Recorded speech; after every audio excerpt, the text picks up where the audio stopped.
एक बार एक व्यक्ति होता है जो आर्थिक रूप से परेशान होता है, बहुत मेहनत करता है लेकिन उतना रिजल्ट नहीं आता, तो उसने सोच लिया था कि आज मैं मर जाऊंगा और इस झंझट से मुक्त हो जाऊंगा।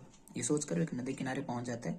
तभी वहां से एक महात्मा जी गुजर रहे होते हैं। वो उसकी परिस्थिति को देखकर समझ जाते हैं कि कुछ गलत करना चाहते हैं, पर फिर भी वो उस व्यक्ति के पास जाते हैं और उससे बात करने की कोशिश करते हैं। शुरू में महात्मा जी का अपमान करता है कि आप चले जाएं, बहुत अपशब्द भी बोलता है, लेकिन महात्मा जी रुके रहते हैं। और कुछ समय बाद व्यक्ति टूट जाता है और कहता है कि महात्मा जी, मैंने बहुत मेहनत की लेकिन मेरे साथ कुछ भी अच्छा नहीं हो रहा और आज मैं मरने जा रहा हूँ।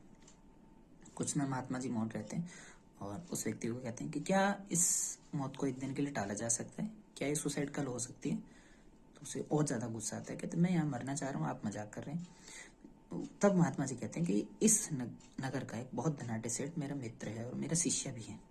मुझे पूरा यकीन है कि अगर हम उसके पास जाएंगे कोई ना कोई समाधान अवश्य निकलेगा। ये सुनकर उस व्यक्ति के मन में एक आशा की किरण होती कि शायद धनाढ़ व्यक्ति तो कुछ धन मुझे देगा तो उससे मैं अपने जीवन यापन ठीक कर सकता हूँ। तो वो कहते हैं ठीक है महात्मा जी, मैं कल सुसाइड कर सकता हूँ। तो महात्मा जी उसे लेके जाते हैं, नगर सेठ के घर पहुंचते हैं।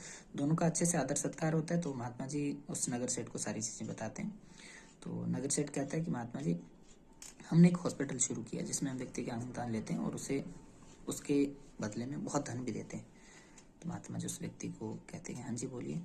तो नगर सेठ कहता है कि अगर ये व्यक्ति अपनी दोनों आंखें मुझे दे देता है तो मैं इसे 10 लाख दे सकता हूँ। व्यक्ति तुरंत मना कर देते हैं।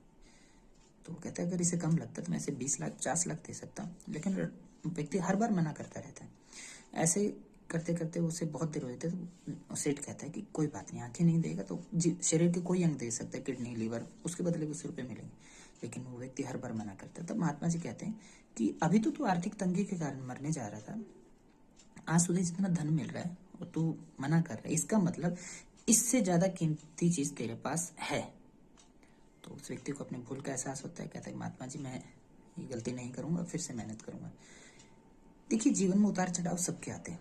वो आर्थिक रूप से हो सकते हैं, स्वास्थ्य संबंधी हो सकते हैं, रिलेशन ठीक नहीं हो सकते, बिजनेस जॉब, कहीं ना कहीं कुछ ना कुछ स्ट्रगल सबके जीवन में है। लेकिन मर जाना कोई समाधान नहीं है। हाँ, आज के समय में सुसाइड को एक परमानेंट रिलीफ मानना शुरू कर दिया। चाहे बच्चा है, युवा है, बुजुर्ग है, लड़का लड़की, कुछ भी होता है तुरंत सुसाइड कर लेते हैं। ऐसा नहीं है, क्योंकि आप तो चले जाएंगे लेकिन आपके पीछे जो है, जो आपसे जुड़े हैं, उनके ऊपर क्या बीतेगी उसे आप शब्दों में नहीं बता सकते।